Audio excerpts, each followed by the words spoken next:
ఈ రాష్ట్రంలో గుడికి వెళ్ళినా బతికొస్తామో లేదో తెలియదు, బడికి వెళ్ళినటువంటి పిల్లలు బతికొస్తారో లేదో తెలియదు. కొనుక్కున్నటువంటి భూమిలోకి వెళ్ళాలంటే మొన్న మా జెడ్పీటీసీని చంపేశారు. కొయ్యూరు జెడ్పీటీసీని తను కొనుక్కున్నటువంటి భూమిలోకి వెళ్తే నరికి చంపేశారు.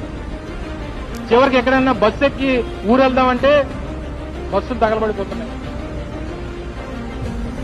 చివరికి ఈ కష్టాలన్నీ ఏం పడతామని చెప్పి ఎవడన్నా వెళ్ళి ఒక క్వార్టర్ హాఫ్ మంత్ అవుదామన్నా చివరికి అది కూడా కలిసి మధ్య అది తాగి చచ్చిపోతుంది. ఏముంది, ఏది ఆర్డర్లో ఉంది ఈ రాష్ట్రంలో? ఏది తప్పు జరిగినా, ఏది నష్టం జరిగినా జగన్మోహన్ రెడ్డి గారి మీద, వైఎస్ఆర్ కాంగ్రెస్ పార్టీ వాళ్ళ మీద, ఎవరి మీద తోసేద్దాం, వాళ్ళ మీద పెట్టేద్దాం. మనకు చూపించడానికి ఒక 4 ఛానళ్లు ఉన్నాయి, రాయడానికి 3 పత్రికలు ఉన్నాయి. వాటిని పెట్టి జనాల్ని అమాయకులు చేసేద్దామని అనుకుంటే ఎక్కువ కాలం సాగదు. ఈరోజు ఈ రాష్ట్రం బ్రాండ్ ఇమేజ్, ముఖ్యంగా వైజాగ్ తాలూకు బ్రాండ్ ఇమేజ్ దెబ్బతీసేటువంటి ప్రయత్నం చేస్తాం. ఎప్పుడు విశాఖపట్నానికి ఏదన్నా వస్తే మంచి జరిగితేనో